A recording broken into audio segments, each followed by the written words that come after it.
In the winter darkness of 1703, 47 men knelt in 4 different courtyards across Edo, each dressed in white robes of death. Before each man lay a short blade. Behind each stood a trusted companion, sword drawn.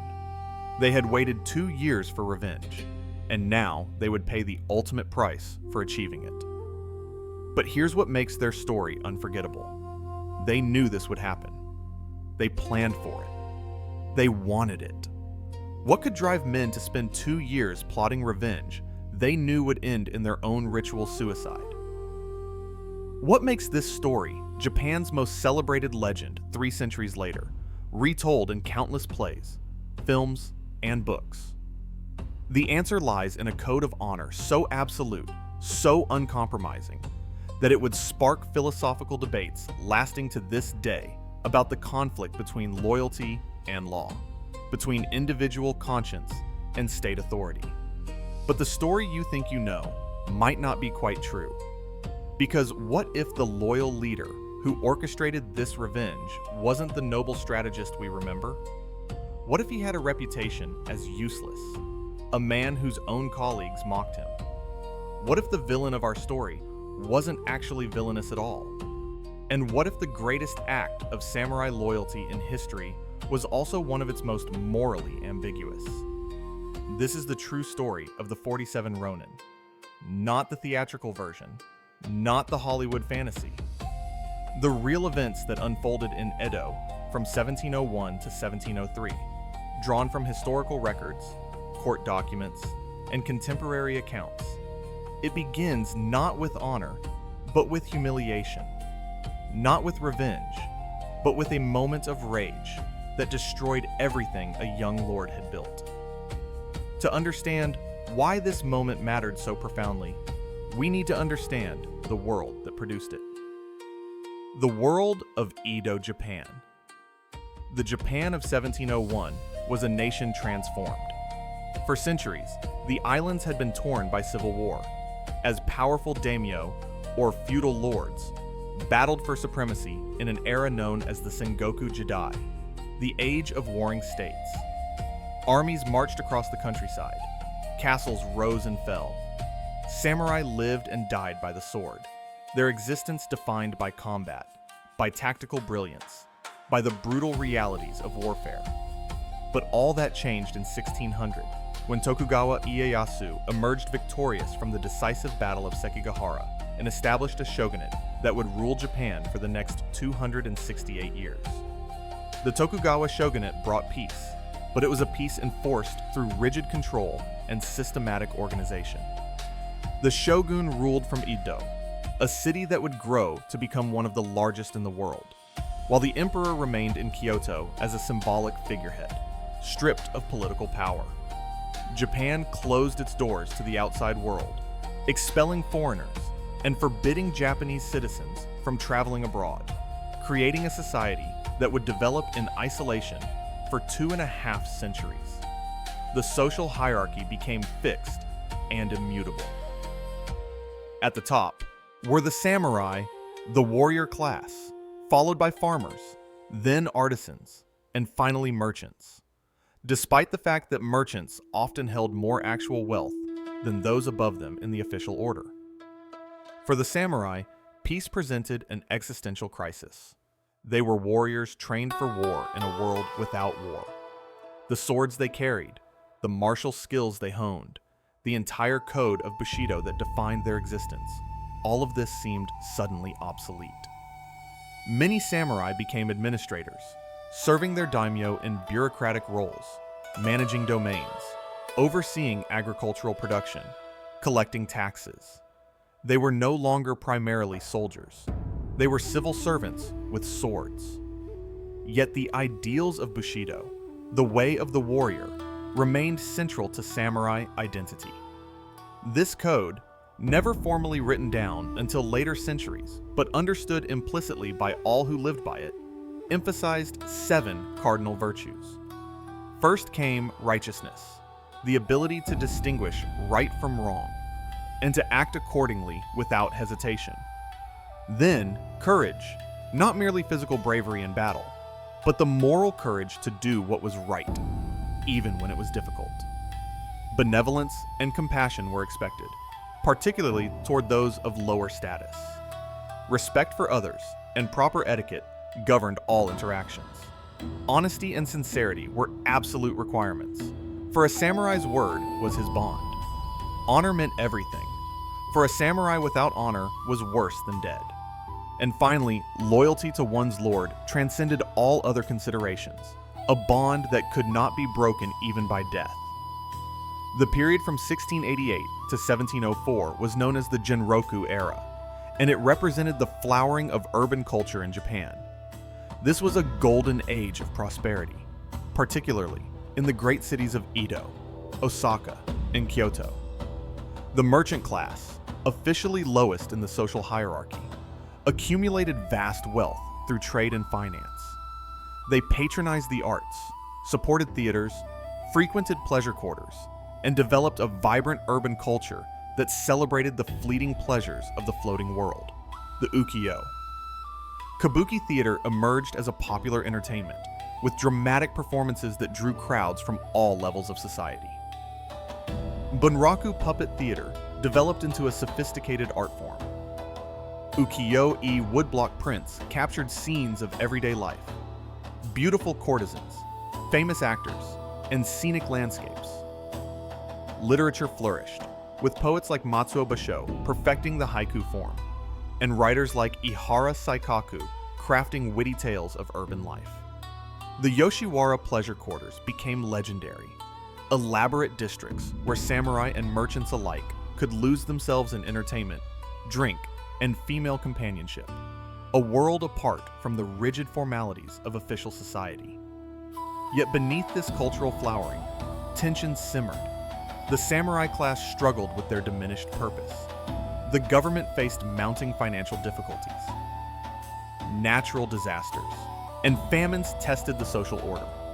And the very peace that made cultural flourishing possible also meant that the warrior ideals of Bushido existed more in theory than in practice. Samurai still carried their swords, still studied martial arts, still professed absolute loyalty to their lords. But what did these things mean in a world without war? Into this complex world came the incident that would test these questions in the most dramatic way possible. The year was 1701, and Shogun Tokugawa Tsunayoshi ruled from Edo Castle. He was known as the Dog Shogun for his extreme devotion to Buddhist compassion and his laws protecting animals, laws that had become so extreme they bordered on the absurd. It was said that thousands of dogs roamed Edo's streets, protected by law, while humans could be executed for harming them. The shogun's rule was characterized by elaborate ceremony, strict protocol, and an obsession with proper etiquette that would prove fateful for a young lord named Asano Naganori. Asano was the daimyo of Akko, a modest domain in Harima province valued at 53,000 koku of rice, a measure of a domain's worth based on its agricultural output.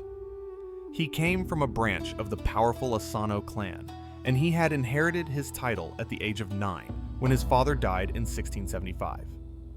Now, at 33 years old, Asano was an established lord with a reputation for diligent administration of his domain. He was married, childless, and by all accounts, a man who took his duties seriously, perhaps too seriously for his own good. In early 1701, the shogunate assigned Asano and another young daimyo, Kame Korachika of Tsuwano Domain, an important duty. They were to arrange a reception for imperial envoys coming from Kyoto to offer New Year greetings to the shogun. This was a great honor, but it came with tremendous responsibility. The reception required flawless execution of complex court protocols, intricate ceremonies that had to be performed with absolute precision. Any mistake would reflect poorly, not just on the daimyo responsible, but on the shogunate itself, potentially embarrassing the shogun before representatives of the emperor. To ensure that everything went perfectly, the shogunate assigned an instructor to guide Asano and Kame through the elaborate protocols. This instructor was Kira Yoshinaka, known by his court title of Kazuke no Suke. Kira was a koke, a master of ceremonies, one of the highest-ranking officials responsible for maintaining proper etiquette at the shogun's court. He came from a distinguished family and had served in this capacity for years. He knew every detail of court protocol, every bow, every gesture, every word that must be spoken or left unspoken. In the rigid world of Tokugawa ceremony, Kira was an expert, and his instruction was essential for provincial daimyo unfamiliar with the subtleties of shogunal protocol. But something went wrong between Kira and Asano. The exact nature of their conflict remains debated by historians to this day, lost in the gap between official records and later dramatizations. What we know for certain is that by March 1701, tension between them had reached a breaking point, the insult in the Pine Corridor. The 14th day of the third month in the year 1701 began like any other day at Edo Castle. The massive fortress dominated the eastern part of the city, its white walls and elegant roof lines visible for miles. Within its walls, hundreds of officials, servants, and samurai moved through the day's business with practiced efficiency. The castle was the seat of the shogun's power, the administrative heart of Japan, and a place where protocol ruled absolutely. Every gesture, every word, every movement was governed by centuries of tradition and enforced by the watchful eyes of court officials who knew that a single breach of etiquette could mean disgrace or death. Asano Naganori arrived at the castle that morning to attend to his duties regarding the imperial reception. He wore the formal clothing appropriate to his rank, his sword secured at his side as befitted a samurai, though drawing a weapon within the castle walls was strictly forbidden under penalty of death. This prohibition was absolute, one of the most sacred rules governing the shogun's residence. To draw a weapon in anger, to threaten violence in the presence of the shogun, was an unthinkable crime that demanded the severest punishment. What happened next unfolded in the Matsu no Oroka, the great corridor of pines, a long hallway in the castle's main palace adorned with paintings of pine trees on gold screens. This corridor connected different sections of the castle and was used by officials moving between meetings and audiences.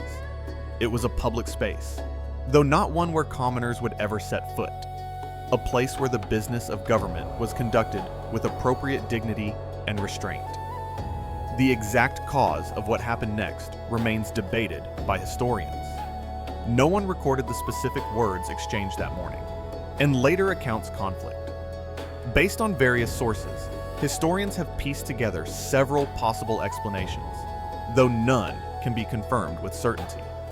Some contemporary accounts suggest Kira had been systematically criticizing Asano for weeks, perhaps frustrated by what he perceived as insufficient compensation for his instruction. In Edo period Japan, instructors typically received substantial gifts from their students, a custom that could blur the line between compensation and bribery.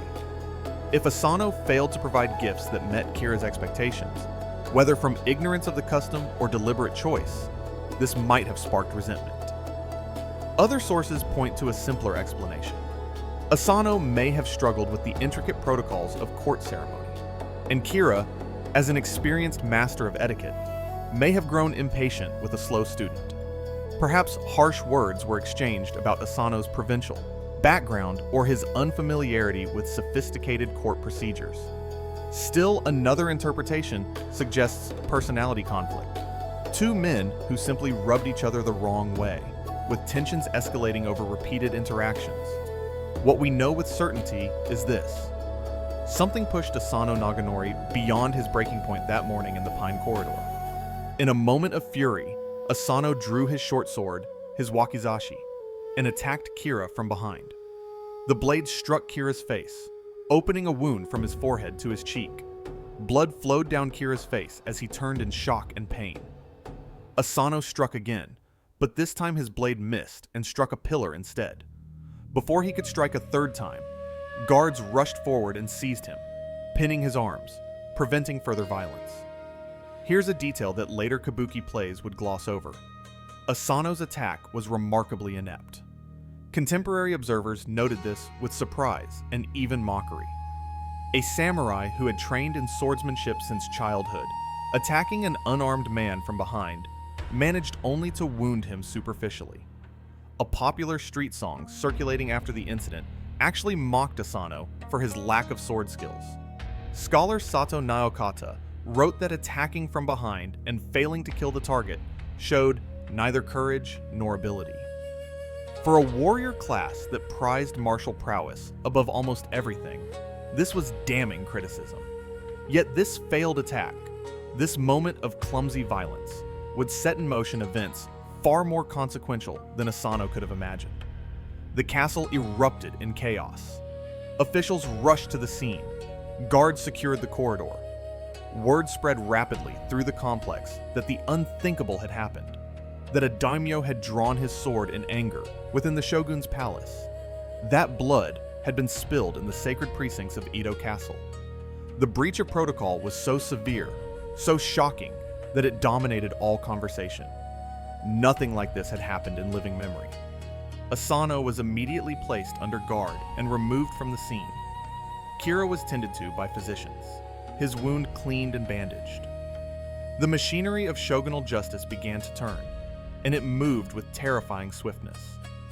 There could be no question of Asano's guilt. He had been caught in the act, witnessed by multiple officials, and he made no attempt to deny his actions. He had attacked a shogunal official without provocation, in the shogun's own residence, violating the most sacred prohibition governing conduct within the castle walls. By that same afternoon, Shogun Tsunayoshi had reached his decision. Asano Naganori was sentenced to commit seppuku, ritual suicide by disembowelment. His domain would be confiscated, his family line abolished, his castle and lands seized by the shogunate. His samurai retainers would become Ronin, masterless warriors stripped of their positions and stipends, left to fend for themselves in a society that regarded masterless samurai with contempt and suspicion. The sentence was carried out that very day. Asano was taken to the residence of another daimyo, who had been charged with overseeing his death. But even in this final moment, Asano was shown deliberate contempt. Normally, a daimyo ordered to commit seppuku would be allowed to die in a formal setting, in a grand chamber appropriate to his rank, with all the dignity and ceremony that attended such occasions. But Asano was forced to commit seppuku in a garden, outdoors like a common criminal, denied even the basic respect that his position should have afforded him. He was escorted through a gate normally reserved for corpses and criminals, a final insult that made clear how thoroughly he had disgraced himself. As the sun set on that March day, Asano Naganori knelt in the garden, dressed in the white kimono of death. A short sword was placed before him on a small table. His second, the kaishakunin, who would mercifully end his suffering by decapitation after he made the required cuts, stood ready behind him. Asano composed himself, perhaps wrote a final death poem expressing his feelings in the face of death, then reached for the blade. He plunged it into the left side of his abdomen and drew it across to the right in the traditional cut. The pain would have been excruciating, but he made no sound. The kaishakunin brought his sword down in a swift, precise stroke, and Asano Naganori's head fell forward. His life ended at the age of 33. What made the punishment even more bitter was that Kira Yoshinaka received no punishment at all. In the past, when conflicts erupted between samurai, both parties were typically held accountable. The principle of Kenka Ryosei Bai, punishing both sides in a quarrel, had long governed such situations. But in this case, the shogunate determined that Asano had attacked Kira unilaterally, without provocation, and therefore only Asano deserved punishment. Whether this was truly just, whether Kira bore some responsibility for provoking the attack, these questions went unaddressed. Kira walked free, his wound treated, his position secure, while Asano died in disgrace. The news spread rapidly through Edo and beyond. In Akko, Asano's domain in Harima province, his retainers learned that their lord was dead, that their castle would be seized, that their positions were forfeit. Within days, shogunal officials would arrive to take control of the domain. The samurai who had served the Asano family for generations would be scattered, forced to seek new positions, or to become Ronin, wandering masterless through a society that offered few opportunities for men without lords. Among these retainers was a man named Oishi Yoshio, known by his title, Oishi Kuranosuke. He was Asano's chief counselor, the head chamberlain responsible for managing the domain in his lord's absence, a position of tremendous trust and responsibility. Oishi was 44 years old, a veteran administrator who had served the Asano family since youth. But here's where the legend parts from reality. Oishi was not universally admired. In fact, he had a nickname that would later gain ironic significance. Hiru Ondan, a daytime lantern, something that appears to serve a purpose, but is actually useless. Historical records reveal that Oishi wasn't particularly good with financial matters and needed help from senior retainers when handling accounts. He had a known fondness for drinking and frequenting pleasure quarters even before the incident. Some contemporaries viewed him as someone who enjoyed being the power behind the throne, possibly even neglecting Asano's training in protocol and etiquette, because it maintained Oishi's own position of authority. A shogunal report, the Dokai Kashuki, specifically criticized Oishi for failing to properly educate Asano in courtly matters, a failure that may have contributed to the catastrophe. This reputation makes what happened next even more remarkable, because the man who would orchestrate one of history's most famous acts of revenge was widely considered unremarkable at best, incompetent at worst. The birth of the Ronin.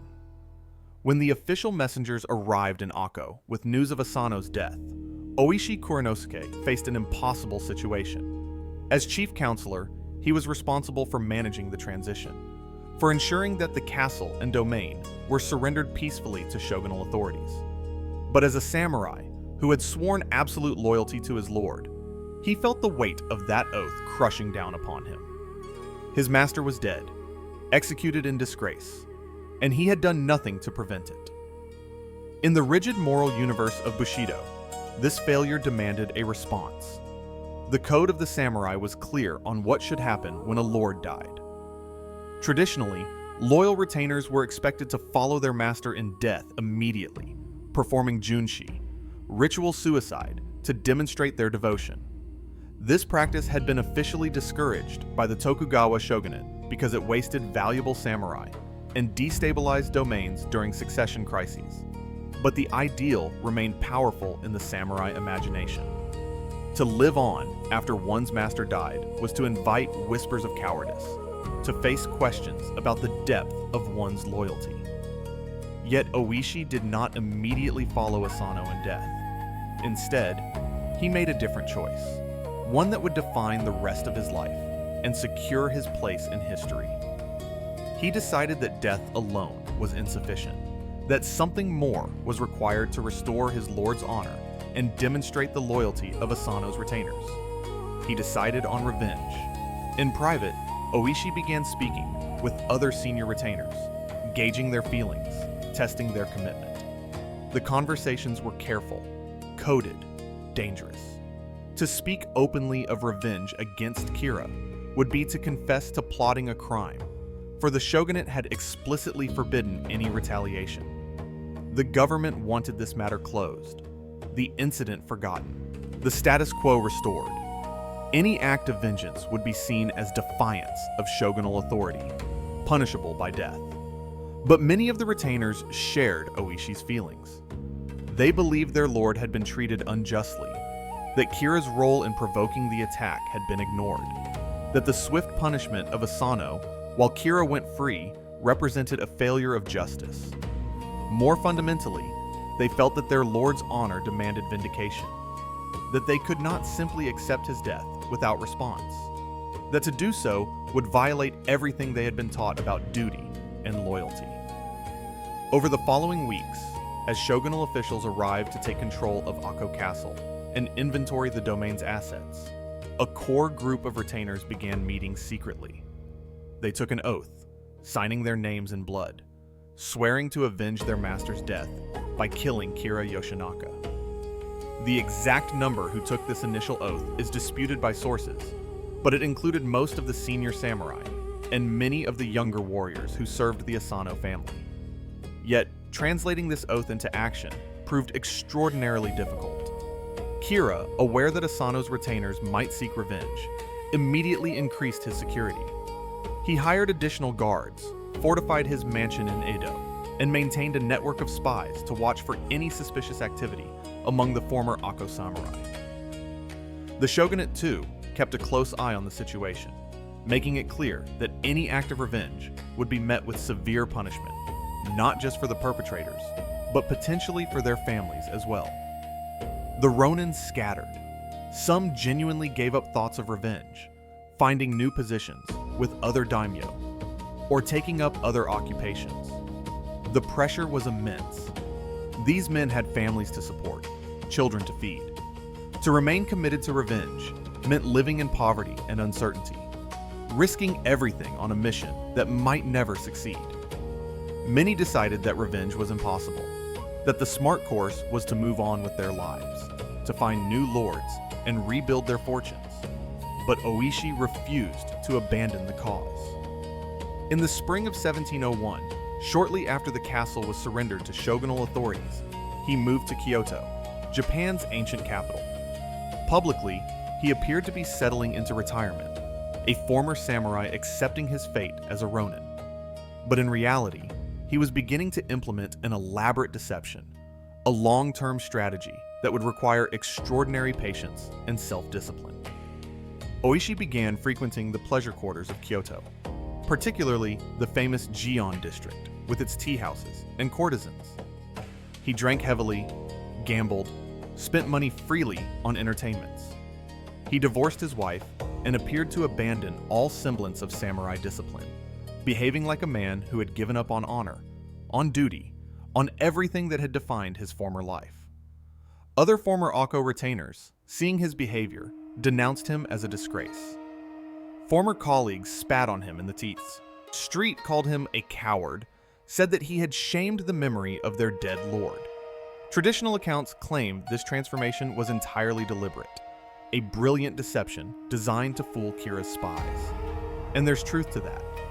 The strategy of appearing harmless to lower an enemy's guard was called Hiru Andon, turning his old nickname into a tactical advantage. But here's what the theatrical versions don't tell you. Shogunal intelligence reports from that period, documents created by officials monitoring the former Ako retainers, make no mention of Oishi's behavior being unusual or suspicious. One researcher, examining these spy reports, found no evidence that Oishi was putting on a show that needed to be reported. What does this mean? It suggests the truth may be more complex and more human than the legend. Oishi probably was drinking heavily and frequenting pleasure quarters, but perhaps as much to cope with stress, uncertainty, and the genuine dissolution of his former life as to deceive anyone watching. The line between strategy and genuine behavior may have blurred. He may have been both the cunning strategist of legend and a man struggling with the collapse of everything he had known, using established coping mechanisms that happened to serve a strategic purpose. Whatever his true state of mind, the effect was clear. Kira's vigilance relaxed over the months and years that followed. Communication was difficult and dangerous. Letters could be intercepted. Meetings could be observed. Every contact with other conspirators risked exposure. Yet somehow, through coded messages, through trusted intermediaries, through carefully arranged encounters that appeared coincidental, Oishi kept the core group together and focused on their goal. He was building a network, gathering information, laying the groundwork for an assault that would require perfect planning and flawless execution. Not all of the retainers understood what Oishi was doing. Some genuinely believed he had given up, that his behavior in Kyoto represented real dissolution rather than strategic deception. One man, so disgusted by Oishi's apparent abandonment of the cause, spat in his face and stalked away, never to be contacted again.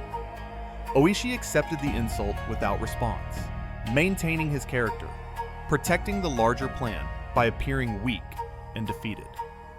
Meanwhile, the other committed retainers took up various disguises and occupations that would allow them to gather intelligence and prepare for their mission without arousing suspicion. Some became merchants, others craftsmen, still others monks or wandering laborers. They took positions that would allow them to move freely, to observe Kira's household, to learn the layout of his mansion, to identify his routines and the patterns of his guards. Months stretched into a year, then into a second year. The patience required was extraordinary. These men were living in poverty, separated from families, enduring social stigma, all while maintaining the fiction that they had accepted their fate as Ronin. Any slip, any indication that they were still committed to revenge, could bring down shogunal wrath, not just on themselves, but on anyone associated with them. Yet they persevered. One man, who had been working as a laborer to gather information about Kira's mansion, actually took a job as a construction worker on renovations to the property. He studied every room, every corridor, every gate and wall, committing the layout to memory. Others cultivated contacts among Kira's servants and guards, learning about the household's routines, the changing of the watch, the times when defenses might be weakest. The passage of time worked in their favor. As months passed with no sign of revenge, Kira began to relax his security. The additional guards were dismissed as an unnecessary expense. The fortifications were allowed to fall into disrepair. Kira convinced himself that the threat had passed, that the Akko retainers had either given up or been so thoroughly dispersed that they posed no danger. He returned to his normal life, to his duties at court, to the comfortable routine of a high-ranking official secure in his position and his safety. By the autumn of 1702, nearly 2 years after Asano's death, Oishi judged that the time had come. Kira's guard was down. The Ronin had gathered enough intelligence. Their preparations were complete. It was time to act. The deception had served its purpose, but now it was time for truth, for action, for revenge. The Gathering of the 47. In the 10th month of 1702, Oishi Kuranosuke sent word through secret channels to the Ronin he judged most committed and capable. The message was simple: gather in Edo. The time has come. After nearly 2 years of waiting, of planning, of endurance, they would finally fulfill their oath. They would avenge their master. They would kill Kira Yoshinaka. The Ronin began arriving in Edo throughout the autumn, slipping into the city individually or in small groups to avoid attracting attention. They posed as merchants, travelers, laborers, anyone who might have legitimate business in the capital. They took rooms in different parts of the city, maintained their cover identities, and waited for further instructions. The final gathering would happen only when everything was ready, when every detail had been confirmed, when the moment for action arrived. Of the original group that had taken the blood oath back in Akko, many had fallen away. Some had died from natural causes in the intervening 2 years. Others had decided that revenge was impossible or unwise, that the smart course was to rebuild their lives rather than throw them away on a mission that might fail. Still others had been quietly excluded by Oishi, judged either unreliable, incapable, or necessary to stay behind to support the families of those who would participate in the attack. The final count would be 47 men, though this number itself tells a story of attrition and hard choices. Of the original group that had taken the blood oath back in Akko, many had fallen away over the nearly 2 years of waiting. Some died from natural causes.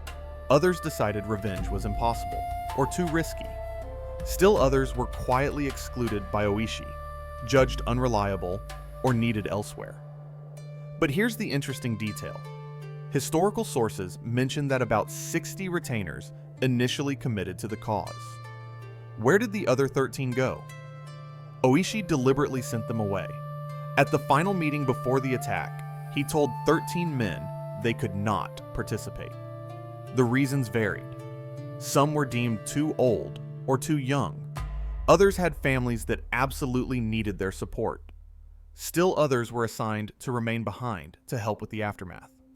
One can only imagine how those 13 felt, committed to revenge, but denied the chance to participate in its fulfillment.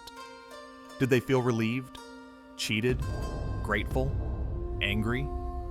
We don't know, but their exclusion reminds us that this was a carefully orchestrated operation, not a spontaneous act of passion. The oldest was 76-year-old Hara Sumon, a veteran samurai who insisted on participating despite his age. The youngest was 15-year-old Oishi Chikara, Oishi Kuranosuke's own son, who would fight beside his father in the attack. The group included father-son pairs, brothers, friends who had served together for years. They came from different levels of the samurai hierarchy, united by their loyalty to the Asano family and their determination to fulfill their oath. In early December, Oishi called a final meeting at a secret location in Edo. All 47 gathered together for the first time since the dispersal of Akko's retainers. They renewed their oaths, confirmed their commitment, and went over the attack plan one final time. Oishi emphasized several crucial points. First, they were not bandits or criminals. They were samurai fulfilling their duty to their lord. They would conduct themselves with honor and discipline throughout the operation. Second, they would spare innocents. Women, children, servants who posed no threat would not be harmed. They were there for Kira alone, not for indiscriminate violence. Third, they would turn themselves in after completing their mission. This was not about escape or survival. It was about honor, about demonstrating loyalty, about accepting whatever punishment the shogunate deemed appropriate. The attack would happen in the early morning hours, in the darkness before dawn, when Kira's household would be sleeping and resistance would be minimal. They would divide into two groups, attacking the front and back gates simultaneously to prevent escape and to trap Kira inside his mansion. They would carry weapons they had carefully acquired over the preceding months, swords and bows, equipment they could pass off as tools of their cover professions until the moment came to use them. To coordinate the assault, they would use signals. A drum would mark the beginning of the attack, alerting both groups to move simultaneously. A whistle would signal that Kira had been found and killed, telling everyone that the mission was complete and to cease fighting. Every man knew his role, his position, his objectives. They had rehearsed the plan countless times in their minds, visualized every moment of the assault, prepared themselves for whatever they might face. As the meeting concluded, Oishi gave them one final instruction: write your death poems. The Jisei, the final poem composed before death, was a samurai tradition that allowed a warrior to express his feelings about life, death, and the nature of existence in a few carefully chosen words. They all understood that this mission would likely be their last, that even if they succeeded in killing Kira, the shogunate would order their deaths. The time to say goodbye, to put their thoughts into verse, to leave something behind for those who would remember them, was now. The date was set, the 14th day of the 12th month, by the old lunar calendar corresponding to January 30th, 1703, by Western reckoning. The location was confirmed: Kira's mansion in the Honjo district of Edo, a large residence appropriate to his status as a high-ranking shogunal official. The plan was finalized. Now there was nothing to do but wait for the appointed night. The days before the attack must have been filled with contemplation and preparation. These men knew they were about to commit an act that would make them famous or infamous, that would vindicate their lord's honor or prove them mere criminals, that would demonstrate the highest ideals of Bushido or reveal those ideals as outdated fantasies in the new age of Tokugawa peace. They were crossing a line, defying shogunal authority, choosing personal loyalty over public law.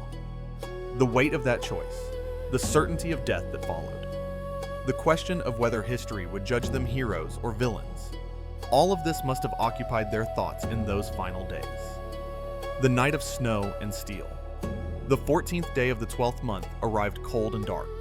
As night fell on Edo, snow began to fall, thick flakes drifting down from a heavy sky, muffling sounds, coating the city in white. The streets emptied as citizens retreated indoors, seeking warmth. The guards at gates and checkpoints huddled around fires, eager to minimize their exposure to the bitter cold. It was, in many ways, the perfect night for what the Ronin intended.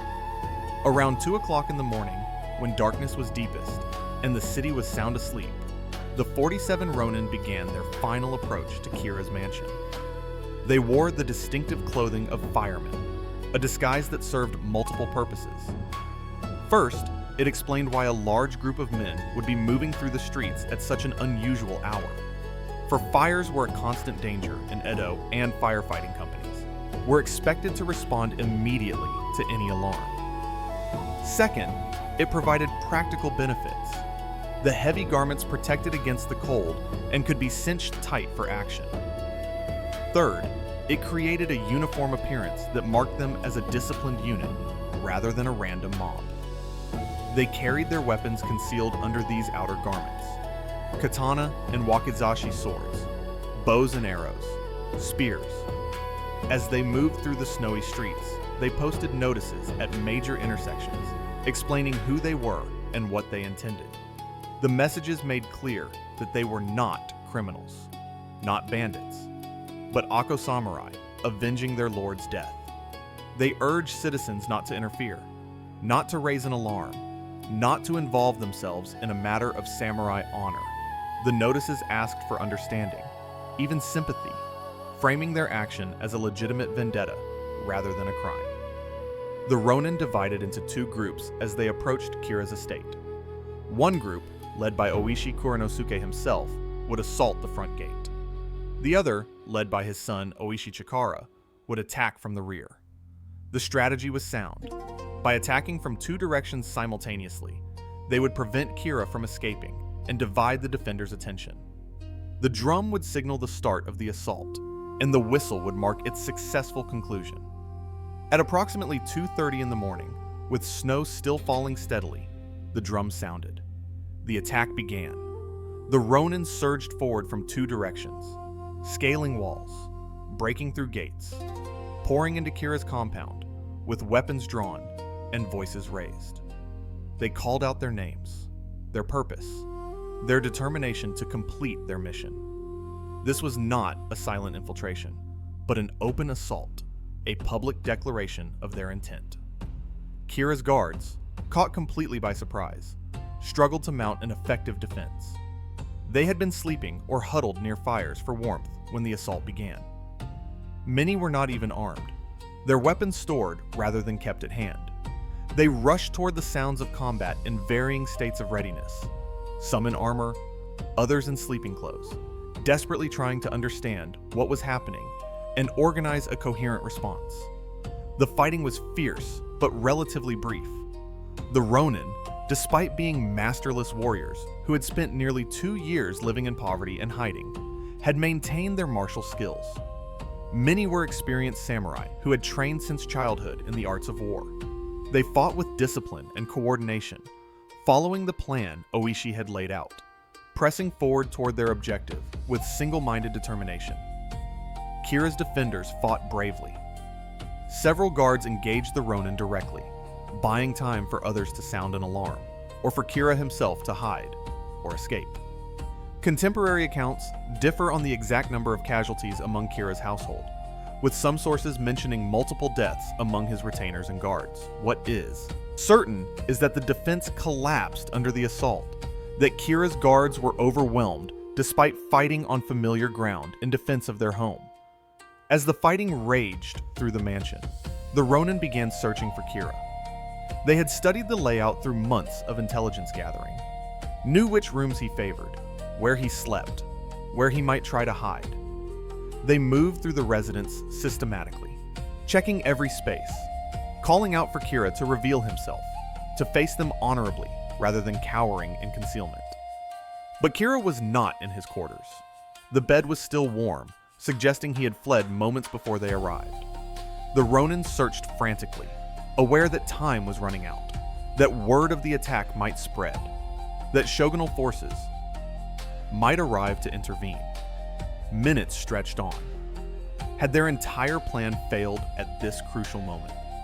Had Kira somehow escaped the compound despite their two-pronged assault?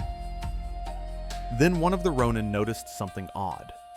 A large decorative scroll hung on a wall in an unusual position. Behind it, he discovered a hidden entrance to a small courtyard, a secret refuge that Kira had prepared for exactly such an emergency. The Ronin called to his companions, and several rushed to the hidden space. There they found Kira Yoshinaka, 61 years old, dressed in his nightclothes, unarmed and trembling. The fear was visible on his face. They pulled him from his hiding place and dragged him into the main courtyard, confirming his identity by the scar on his face, still visible nearly 2 years after Asano's blade had cut him in the pine corridor. That scar was the key to everything that had happened since. The Ronin offered Kira a final opportunity to die with honor. They presented him with a short sword and invited him to commit seppuku, to take his own life in the ritual manner befitting a samurai. This gesture was important to them, a demonstration that they were not merely murderers, but samurai conducting a proper vendetta, offering their enemy the same choice Asano had faced. But Kira, whether from fear, from refusal to cooperate with his killers, or from simple inability to perform the ritual under such circumstances, did not take the sword. He remained silent, trembling, making no move to comply. After a moment of waiting, Oishi Kuranosuke stepped forward. If Kira would not take his own life, then they would take it for him. Oishi raised his sword and brought it down in a single, precise stroke, decapitating Kira Yoshinaka. The head fell to the snow-covered ground. The whistle sounded. The mission was complete. The entire assault had lasted perhaps 90 minutes, though accounts vary on the exact duration.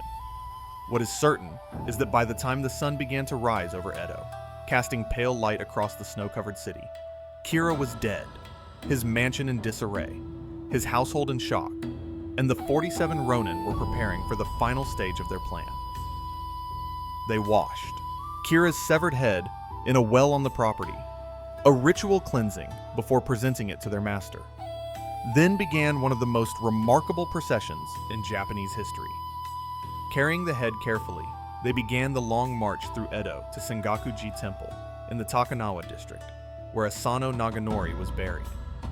It was now dawn, and as they walked through the streets in the growing light, something unexpected happened. Citizens emerged from their homes to watch the procession pass. Word of the attack had already begun to spread through the city's efficient gossip network.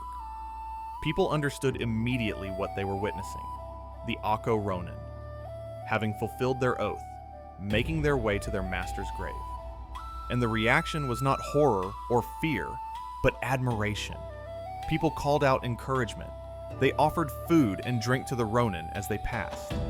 Some praised them openly for their loyalty and courage. Think about what this means. These men had just committed a premeditated murder, broken into a nobleman's home, killed guards and servants, and were now carrying a severed head through the capital city. By all rights, they should have been viewed as dangerous criminals. Instead, they were treated as heroes.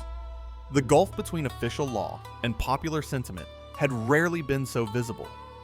The people of Edo were celebrating an act their government had explicitly forbidden, validating a code of honor that contradicted state authority. This public response would complicate the shogunate's handling of the case immensely. How do you punish men the entire city celebrates?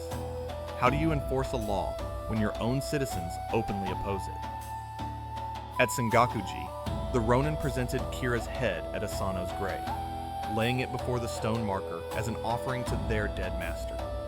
They offered incense and prayers, then washed the head in another well at the temple, completing the ritual. They had fulfilled their oath. They had avenged their lord. But here's an outcome that the theatrical versions rarely mention. They actually succeeded in restoring the Asano family's honor in a concrete way. After the Ronin's execution, the shogunate partially reversed the original punishment of the Asano clan. Asano's younger brother was allowed to re-establish the family name. and the shogunate restored a portion of the original domain, about 1/10 of its former size, to the Asano family. This restoration was directly attributed to the Ronin's actions, which had demonstrated the depth of loyalty Asano had commanded, and suggested that perhaps the original punishment had been too harsh. In this sense, the Ronin achieved more than symbolic revenge. They changed real political outcomes, forcing the shogunate to reconsider its handling of the original incident. Their sacrifice had practical consequences that benefited the Asano family for generations. Whether this justified the deaths of Kira and his retainers, not to mention their own deaths, remains an open question, but it does mean their mission accomplished tangible results beyond mere emotional satisfaction. Having completed their ritual at the temple, there was nothing left to do but face the consequences of their actions. The aftermath: justice or loyalty. After presenting Kira's head at Asano's grave and completing their ritual observances at Sengakuji, the Ronin dispatched one of their number, Terasaka Kichiemon, to travel to Akko and inform Asano's widow of their success. The remaining 46 then sent word to the shogunal magistrate, formally surrendering themselves and waiting to learn their fate. They had committed an illegal act of revenge, had killed a shogunal official, had defied the government's explicit prohibition on retaliation. By the letter of the law, they were criminals deserving of execution. But by the spirit of Bushido, they were loyal samurai who had fulfilled the highest calling of their class. The shogunate found itself in an extraordinarily difficult position. The Akko vendetta had captured public imagination in a way that made simple condemnation impossible. The Ronin's story resonated deeply with fundamental Japanese values: loyalty to one's lord, willingness to sacrifice for duty, patience, and planning in pursuit of a righteous goal. Popular songs and poems celebrating their deed began circulating immediately. The common people of Edo viewed them as heroes, models of the samurai ideal that had seemed to be fading in the comfortable peace of the Tokugawa era. Yet the government could not simply pardon them. To do so would be to endorse private vengeance, to suggest that individuals could take the law into their own hands whenever they felt justice had not been served. It would undermine the shogunate's authority, create a precedent for others to follow, and potentially destabilize the carefully maintained social order. The Tokugawa system depended on strict obedience to shogunal law. Any loosening of that principle could have dangerous consequences. The 46 Ronin were divided among 4 different daimyo, each group held under guard while the shogunate debated their fate. They were treated with respect, housed in proper quarters rather than common cells, provided with adequate food and care. The daimyo assigned to guard them were sympathetic, recognizing these men as samurai rather than common criminals, but they also understood the political complexity of the situation. Within the shogunate, intense debate erupted over how to handle the case. The discussions revealed deep divisions over fundamental questions of justice, loyalty, and the proper ordering of society. These debates would influence Japanese thought for centuries to come, becoming a classic philosophical problem studied by scholars, dramatized in literature, and argued over by successive generations. One faction, led by Confucian scholar Hayashi Hoko, argued that the Ronin had demonstrated exemplary loyalty and should be honored rather than punished. From this perspective, the code of Bushido transcended mere civil law. A samurai's duty to his lord was absolute, a sacred bond that could not be broken even by death. The Ronin had waited nearly 2 years before acting, had conducted themselves with discipline and honor, had spared innocents, and had immediately surrendered afterward. These actions demonstrated that they were not common criminals, but men of principle acting from the highest motives. To punish such loyalty would be to undermine the very foundations of the samurai class, to send a message that obedience to the state mattered more than loyalty to one's lord. Another faction, represented by scholar Sato Naokata, took the opposite position. They argued that the Ronin had violated fundamental principles of social order and deserved death as common murderers. The Tokugawa peace had been built on the principle that private vendettas were forbidden, that individuals must not take the law into their own hands regardless of their feelings about justice. To excuse the Ronin would be to return to the chaos of the Sengoku period, when every grievance led to violence, when feuds cascaded through generations, when the lack of central authority meant constant warfare. The whole point of the Tokugawa system was to replace private violence with state-administered justice. The Ronin's loyalty to their dead lord was admirable in the abstract, but it could not justify murder. A third position, advocated by the influential Confucian philosopher Ogyu Sorai, held a middle ground. Sorai acknowledged that the Ronin had acted from honorable motives, that their loyalty was genuine and admirable. But he also argued that they had violated the law and must face consequences. However, those consequences could be adjusted to reflect the complex moral reality of the situation. Rather than execution as common criminals, they should be ordered to commit seppuku, allowing them to die as samurai with their honor intact. This solution would uphold the law while also recognizing the special circumstances and the Ronin's sincere commitment to their lord. The debate raged for weeks. Every angle was examined, every implication considered. The case forced Japanese society to confront the tension between competing values: loyalty versus obedience, personal honor versus public law, the old warrior ideals versus the new bureaucratic order. In many ways, the 46 Ronin embodied this tension perfectly. They were men out of time, living by codes that seemed increasingly obsolete, yet their actions struck a chord that resonated across society. Shogun Tsunayoshi himself was reportedly divided. On one hand, he appreciated loyalty and recognized the powerful symbolism of the Ronin's actions. On the other hand, he could not overlook the fact that they had killed a high-ranking official in his service, that they had defied his government's explicit prohibition, that pardoning them would set a dangerous precedent. The decision weighed heavily on him, for he understood that whatever judgment he reached would echo through history. The public pressure was intense. Poems celebrating the Ronin circulated widely. Playwrights began adapting the story almost immediately, though government censorship meant they had to disguise names and settings to avoid directly portraying recent events. The story of loyal retainers avenging their wronged master resonated with deep cultural narratives about honor, duty, and the samurai way. Common people visited Sengakuji to pay respects at the graves, leaving offerings of incense and sake. The Ronin became folk heroes while still awaiting judgment. Finally, in the first month of 1703, the shogunate reached its decision. The 46 Ronin would be ordered to commit seppuku. They would die, as the law required, but they would die honorably, by their own hands, in the manner befitting samurai. This was not punishment for criminals, but an honorable death for warriors who had fulfilled their duty to their lord, while unfortunately placing themselves in opposition to the shogun's law. The solution satisfied no one completely, but it acknowledged both the legal necessity of punishment and the moral complexity of the situation. Even Shogun Tsunayoshi himself was reportedly torn. Some accounts suggest he personally admired their loyalty and wished he could pardon them, but understood that doing so would undermine the entire legal structure of the shogunate. He was, in essence, sacrificing men he respected to preserve a principle he valued more: the rule of law. The ritual of death.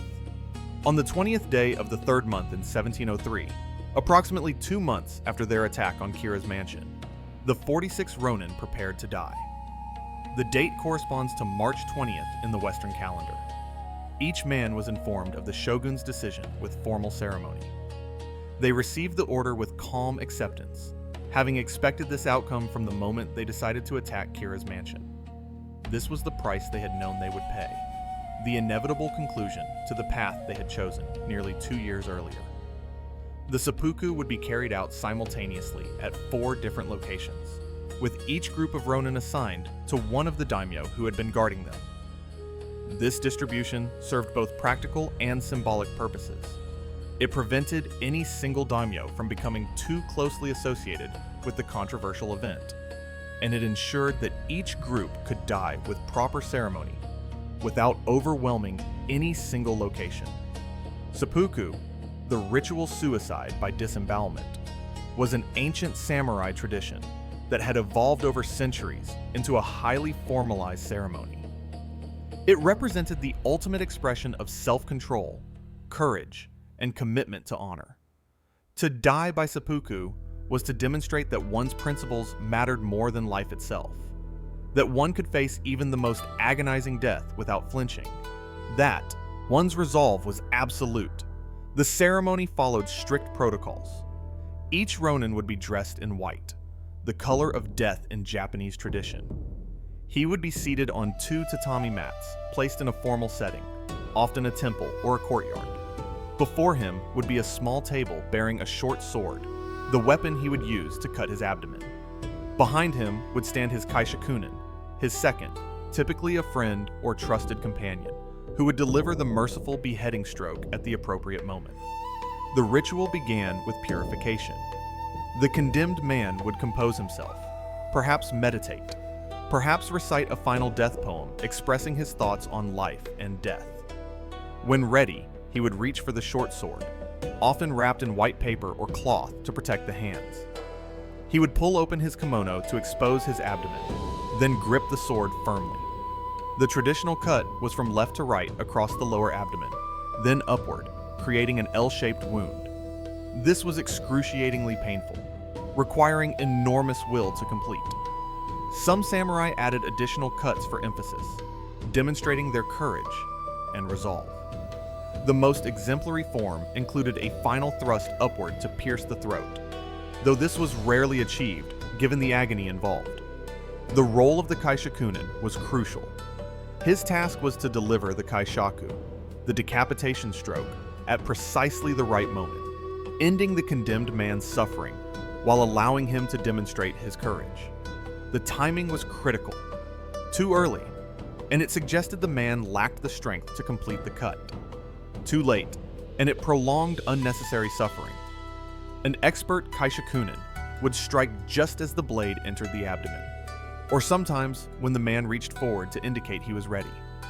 The cut was precise, severing the head, but leaving a small piece of skin attached at the front, so the head fell forward gracefully, rather than rolling away.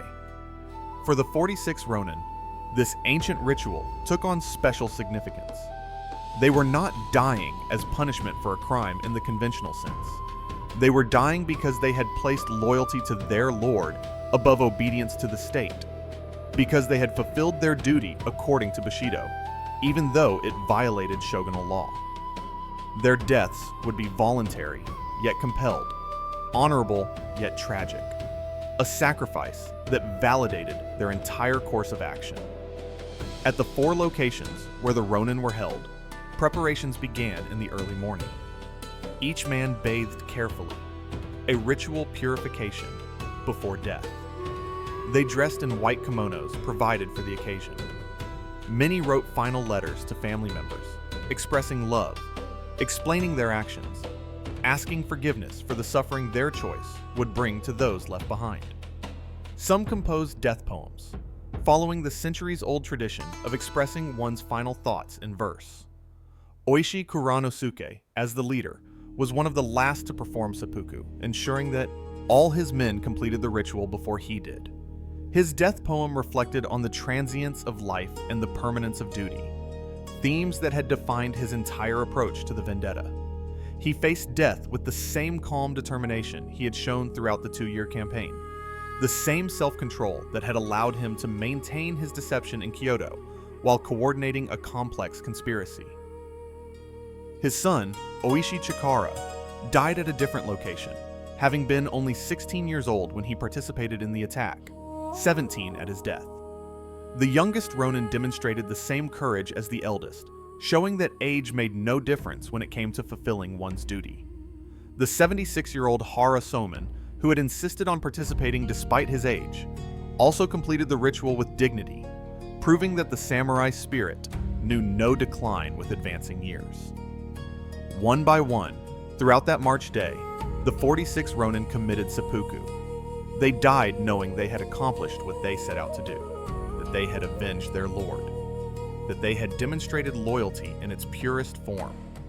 They died knowing they were likely to be remembered, that their story would be told and retold, that they had become symbols of something larger than themselves. As each man died, his body was prepared for burial. The heads were carefully positioned, the bodies wrapped, the final respects paid. There was sadness in these deaths, a recognition of human cost, of lives cut short, of families left to mourn. But there was also a sense of completion, of a circle closed, of a story reaching its inevitable conclusion. Sengakuji, the eternal resting place. After the seppuku was completed, the bodies of the 46 Ronin were transported to Sengakuji Temple in Takanawa, the same temple where they had presented Kira's head to their master's grave 2 months earlier. The temple authorities, recognizing the historical significance of what had occurred, agreed to bury all the Ronin together near Asano Naganori's grave. This created a unified resting place for master and retainers, a physical embodiment of their eternal bond. The burials followed Buddhist ritual, with appropriate ceremonies and prayers. The graves were marked with simple stone markers, uniform in size and style, arranged in orderly rows. Near them stood the more elaborate marker for Asano himself, and nearby was buried his wife, Yosein, who survived her husband by many years.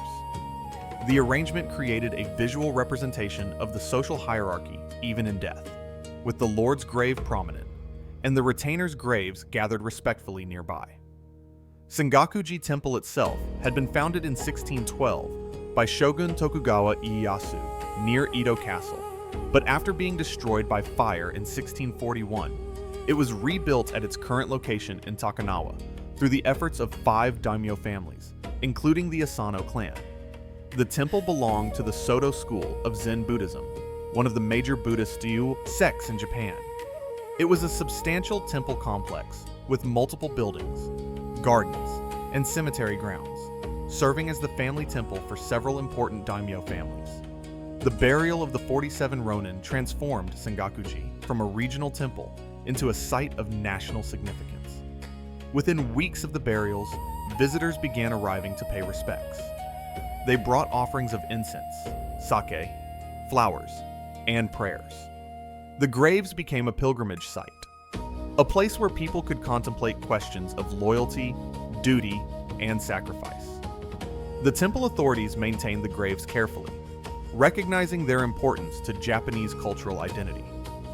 Among the features that visitors came to see was the well where the Ronin had washed Kira's head before presenting it to Asano's grave. This well became almost sacred, a physical link to the dramatic events of that snowy morning. Another well, where the Ronin had washed the head again after their initial offering, was also preserved and marked. These simple stone structures became laden with meaning, tangible connections to a story that had already begun its transformation into legend. The temple complex also housed a memorial museum, the Akogishi Kinenkan, which displayed artifacts related to the incident. Armor worn by the Ronin during the attack, weapons they carried, letters they wrote, scrolls depicting the events, and other items that had been carefully preserved. The museum allowed visitors to connect more deeply with the historical reality behind the legend, to see actual objects handled by the Ronin, to understand them as real people rather than mythical figures. Perhaps most affecting were the wooden statues of each of the 47 Ronin, life-sized figures dressed in replica clothing and armor, positioned as if preparing for their mission. These statues gave faces and forms to men who might otherwise have been just names in historical records. Visitors could walk among them, studying the different expressions, the varying ages, the diversity of the group that had come together for one purpose. On December 14th each year, Sengakuji hosts the Akogishi Festival, commemorating the anniversary of the attack on Kira's mansion. Thousands of visitors packed the temple grounds for this event. A procession of men dressed as the 47 Ronin marches through the area, recreating their journey from Kira's mansion to the temple. Food stalls sell traditional festival fare. The graves are thick with incense smoke as visitors pay their respects. The festival has become one of the important annual observances in Tokyo, a continuing connection to events that occurred over 3 centuries ago. The enduring popularity of the site speaks to the power of the Ronin story in Japanese culture. Even today, over 300 years after the events, Sengakuji attracts both Japanese visitors and foreign tourists interested in samurai history. People come to honor the Ronin, to contemplate their choice, to connect with a moment when loyalty and honor mattered more than life itself. For many Japanese visitors, paying respects at the graves is a way of acknowledging cultural values that remain important even in modern Japan. Loyalty to one's group, willingness to sacrifice for a cause, patience and determination in pursuing one's goals. The Ronin embody these virtues in their most extreme form, serving as reminders of ideals that continue to influence Japanese society in more moderate ways. The graves themselves are modest, simple stone markers, weathered by centuries of exposure to the elements. But their very simplicity makes them powerful. These were not great daimyo or famous generals. They were retainers, men who served others, who defined themselves through their relationship to their lord. Even in death, their graves reflect that identity, standing together in rows, united in their purpose, eternal examples of loyalty taken to its ultimate conclusion. The legend takes shape. Even before the 46 Ronin died, their story began its transformation into legend. Within 2 weeks of the attack on Kira's mansion, a kabuki play depicting the events opened in Edo, though government censors quickly shut it down as too direct a portrayal of recent events. The authorities understood the power of the story and feared that glorifying the Ronin might encourage others to take the law into their own hands, to privilege personal loyalty over obedience to the shogun. But the story could not be suppressed. It resonated too deeply with fundamental Japanese values, touched too many emotional and philosophical chords. Writers and playwrights found ways to tell it indirectly, changing names, altering the setting, placing the events in earlier historical periods. These adaptations allowed them to explore the themes of the Akko incident while avoiding direct censorship of contemporary events. The most famous and influential adaptation came in 1748, nearly 50 years after the events, when playwright Takeda Izumo, working with Namiki Sosuke and Miyoshi Shiraku, created Kanedahon Chushingura, or The Treasury of Loyal Retainers. This 11-act play, originally written for Bunraku Puppet Theater and quickly adapted for kabuki, became one of the most popular works in Japanese theatrical history. It has been performed continuously for over 270 years, with productions staged annually, and still drawing large audiences. Chushingura made significant changes to the historical events. It set the story in the 14th century during the Ashikaga shogunate, allowing it to avoid direct discussion of Tokugawa-era events. It changed all the names. Asano Naganori became Enya Hangan. Kira Yoshinaka became Kono Morinao. Oishi Kuranosuke became Oboshi Uranosuke. It added romantic subplots, dramatic confrontations, and fictional elements that heightened the theatrical impact while somewhat obscuring the historical reality. But Chushingura preserved and amplified the core themes of the real story: loyalty to one's lord above all else, patient planning, and sacrifice in pursuit of a just cause, the conflict between personal duty and social law, and the ultimate willingness to die for one's principles. The play cemented the image of the 47 Ronin as paragons of samurai virtue, models of behavior that transcended their historical moment to become timeless exemplars. The play also dramatized Kira as a villain, greedy and corrupt, deliberately provoking Asano through repeated insults and demands for bribes. This characterization, while making for compelling theater, almost certainly distorted historical reality. And here's where the story gets morally complicated in ways the plays ignore. Historical records reveal a different Kira. He held a modest 4,200 koku fief and had served competently as Master of Protocol since 1683, overseeing rituals for over 200 daimyo annually. After his death, his vassals showed remarkable loyalty, with minimal defections, suggesting he was a decent lord. He implemented salt industry development projects in his domain, indicating genuine care for his subjects' welfare. Most telling, no primary sources document extortionate demands on Asano.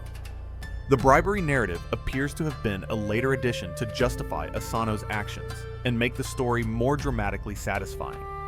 What likely happened was far more mundane, a cultural misunderstanding combined with personality conflict.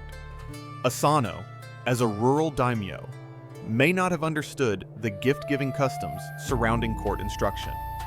Kira, expecting standard compensation, may have interpreted this as disrespect.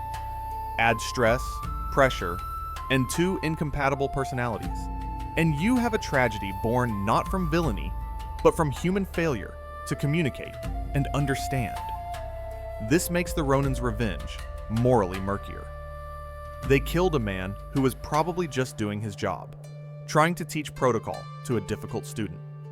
But by 1748, when Chushingura was written, Kira had been transformed into a symbol of corrupt authority, making the Ronin's actions seem more justified than they perhaps were. Similarly, the play emphasized Oishi's deception in Kyoto, his supposed descent into drunkenness and debauchery as a cover for his real plans. The historical reality appears more nuanced. Oishi probably did spend time in pleasure quarters, but whether this was primarily strategic deception or simply how he coped with the stress and uncertainty of his situation remains unclear. The play's version, however, emphasized the strategic brilliance of the deception, making Oishi's time in Kyoto a demonstration of his cunning and dedication rather than a genuine fall from grace. Over the centuries, the story of the 47 Ronin was adapted countless times in various media. By 1900, more than 50 full-length dramas had been written on the theme. The advent of cinema brought new versions. The first film, adaptation, appeared in the 1910s, and by the end of the 20th century, over 40 films had told the story in various ways. These adaptations ranged from faithful historical recreations to wildly creative reinterpretations, but all drew on the same basic narrative of loyalty, revenge, and sacrifice. Each era found new meaning in the story, interpreted it through contemporary concerns. During the Meiji period, as Japan modernized rapidly and traditional samurai culture was officially abolished, the 47 Ronin became symbols of values that seemed to be disappearing, reminders of what it meant to be truly Japanese. During World War II, the story was used to promote nationalistic fervor and unquestioning loyalty to the emperor and state, though this interpretation ironically ignored the fact that the Ronin had acted in defiance of governmental authority. In the post-war period, interpretations became more critical, examining the darker aspects of the story, the violence, the questionable justice of private revenge, the rigid hierarchy that made loyalty to one's lord more important than individual conscience or broader social concerns. Some modern scholars argue that the popular glorification of the 47 Ronin represents an unhealthy valorization of group loyalty over individual judgment, that it has contributed to problematic aspects of Japanese society, such as corporate loyalty that borders on exploitation, or reluctance to challenge authority, even when it is clearly wrong. Western audiences encountered the story through various means. The most influential early account in English was A.B. Mitford's Tales of Old Japan, published in 1871, which included a detailed telling based on temple documents and Japanese sources. Later, the story appeared in various forms. Jorge Luis Borges wrote a short story based on it, and Hollywood produced multiple adaptations, including a 2013 film that added fantasy elements including dragons and demons, moving far from the historical reality, but introducing the basic narrative to a new global audience. The enduring questions. More than 3 centuries after the 47 Ronin marched through falling snow to avenge their master, their story continues to provoke debate and contemplation. The questions it raises remain relevant, touching on fundamental issues of loyalty, justice, individual conscience, and social order. Was what they did justice or crime? The legal answer seems clear. They committed murder in defiance of explicit governmental prohibition. By the laws of their time, they were criminals deserving of death. Yet the moral answer is far more complex. They believed, with sincere conviction, that they were fulfilling the highest duty of a samurai. That loyalty to their lord required them to avenge his unjust death. Can an action be both legally wrong and morally right? Can individual conscience override social law? These questions have no simple answers. Was the shogunate's handling of the incident just? The decision to order seppuku rather than ordinary execution represented a compromise, acknowledging both the legal necessity of punishment and the special moral circumstances of the case. But was compromise appropriate? Should the Ronin have been pardoned entirely, their actions officially validated as examples of proper samurai conduct? Or should they have been executed as common criminals, their deaths serving as a warning against taking the law into one's own hands? Different philosophical perspectives yield different conclusions. What does the story tell us about the conflict between loyalty to one's immediate superior and loyalty to higher authority? The Ronin placed their duty to their dead lord above their duty to the shogun and the state.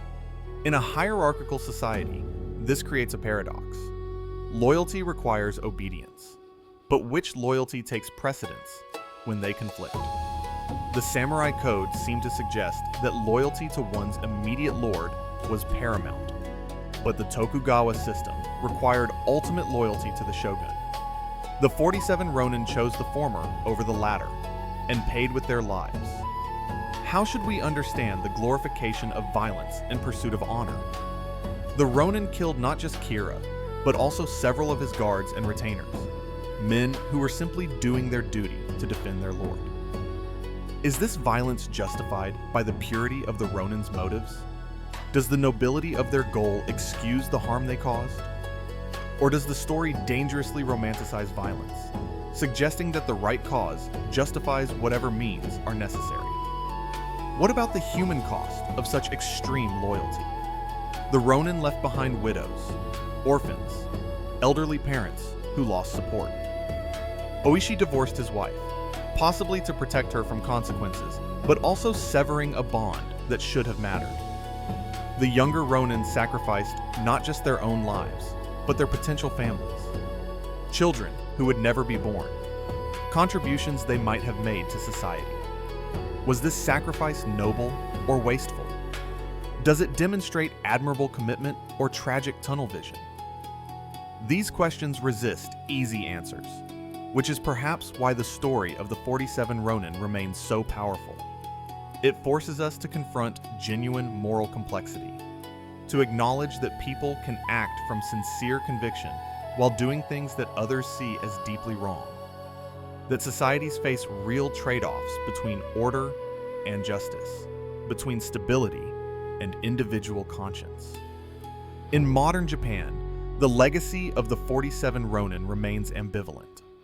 On one hand, they continue to be celebrated as cultural heroes, their story taught to children, their graves visited by millions, their legend commemorated in annual festivals.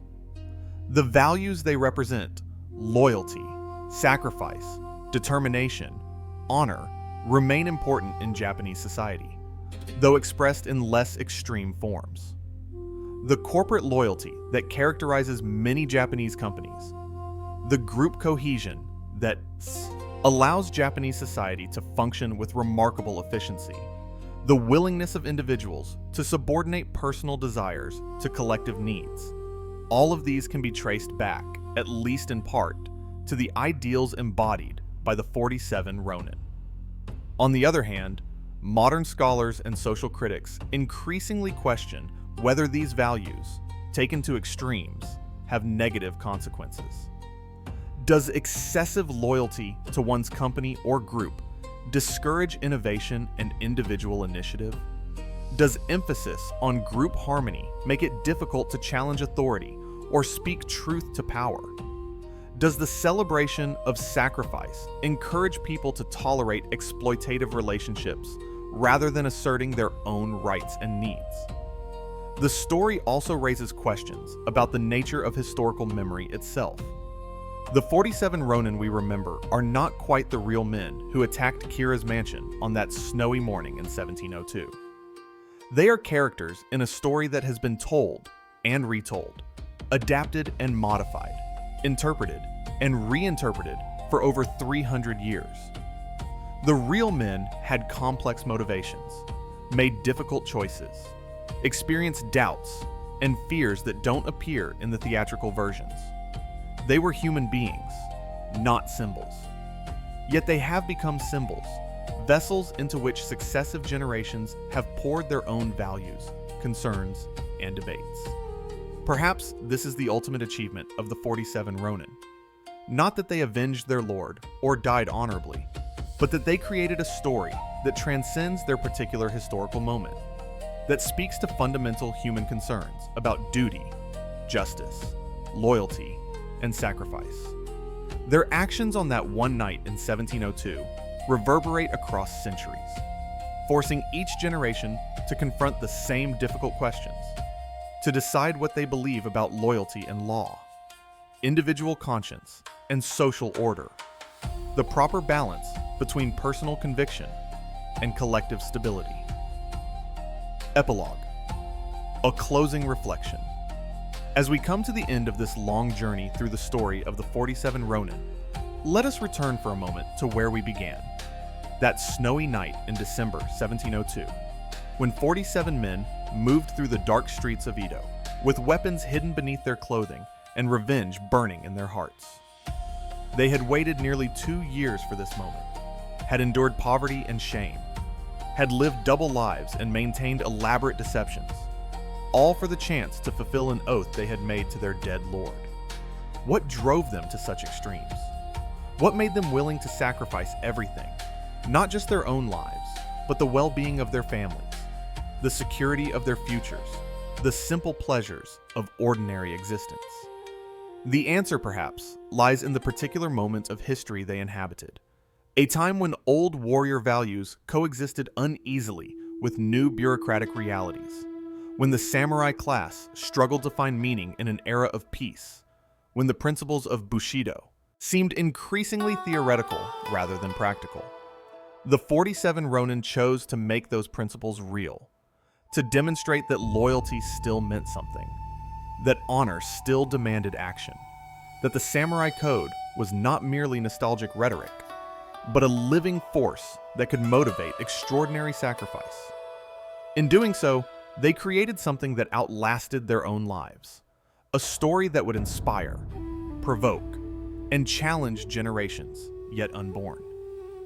They became legends, but legends built on real human actions, on genuine human courage and conviction, on the willingness of ordinary men to attempt something extraordinary.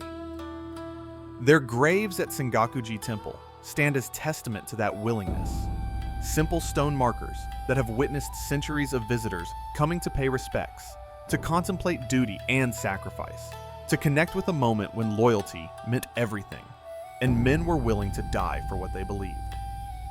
The snow has long since melted from the streets of Edo. The city has transformed into modern Tokyo, one of the world's great metropolises. The world the 47 Ronin knew has vanished, swept away by modernization, war, and the relentless march of time.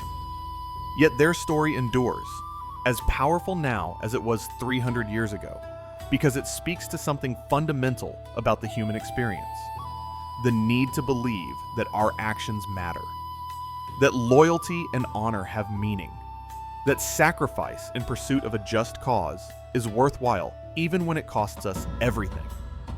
Whether we judge them as heroes or cautionary tales, as paragons of virtue or victims of an oppressive system. The 47 Ronin challenge us to consider our own values, our own commitments, what we would be willing to sacrifice for principles we hold dear. Their story has no simple moral, no easy lesson. It is complex, contradictory, troubling, and inspiring all at once, which is perhaps why it continues to fascinate us after all these centuries. In the end, the 47 Ronin achieved what they set out to do. They avenged their lord. They demonstrated loyalty. They lived and died according to the code they believed in. And they left behind a story that would never be forgotten, a legacy that continues to provoke thought, debate, and reflection 300 years later. In that sense, they succeeded beyond their wildest dreams, achieving a kind of immortality, not through the continuation of their physical lives, but through the persistence of their story in the collective memory of a nation, and, increasingly, of the world. So when you visit Sengakuji Temple, when you stand before those simple stone markers and watch the incense smoke rise in the air, remember that you are connecting with something profound. A moment when men chose principle over pragmatism, loyalty over safety, honor over life. Remember that history is made not just by great lords and famous generals, but also by ordinary people who make extraordinary choices. And remember that the questions the 47 Ronin faced about duty, justice, loyalty, and sacrifice remain relevant today, as we navigate our own complex moral landscape and try to determine what we believe, what we value, and what we would be willing to sacrifice in defense of those beliefs. Their story, ultimately, is not about them alone. It is about all of us, about the eternal human struggle to reconcile competing demands, to balance individual conscience against social order, to find meaning and purpose in lives that are always too short and often filled with difficult choices. The 47 Ronin made their choice on a snowy night in 1702. The question their story poses to us is, what choice would we make? But perhaps the deepest irony of the 47 Ronin is this: they succeeded in avenging their lord and restoring his honor, yes. But in doing so, they vindicated the very system that had killed him. Asano was executed for breaking shogunal law by drawing his sword in the castle. The Ronin were executed for breaking shogunal law by committing murder. Both died because the Tokugawa system demanded absolute obedience to its rules. The Ronin didn't rebel against the system. They accepted it, embraced it, died willingly within its framework. Their act of revenge, celebrated as an expression of samurai freedom and loyalty, actually reinforced the very hierarchical order that had destroyed their master. This is what makes their story endlessly fascinating and troubling. They are simultaneously rebels and conformists, victims and perpetrators, heroes and cautionary tales. They did something extraordinary while remaining entirely within the logic of their world. And that's what has made them immortal, not as revolutionaries who changed Japan, but as perfect embodiments of its contradictions. If you enjoyed this deep dive into the true story of the 47 Ronin, please consider subscribing to Sleepable History. We explore the fascinating stories, people, and events that shaped our world, always with the calm, detailed narration, perfect for relaxed listening or drifting off to sleep. Hit that like button, subscribe to the channel, and let us know in the comments what historical story you'd like to hear next. Thank you for listening, and until next time, sleep well with history.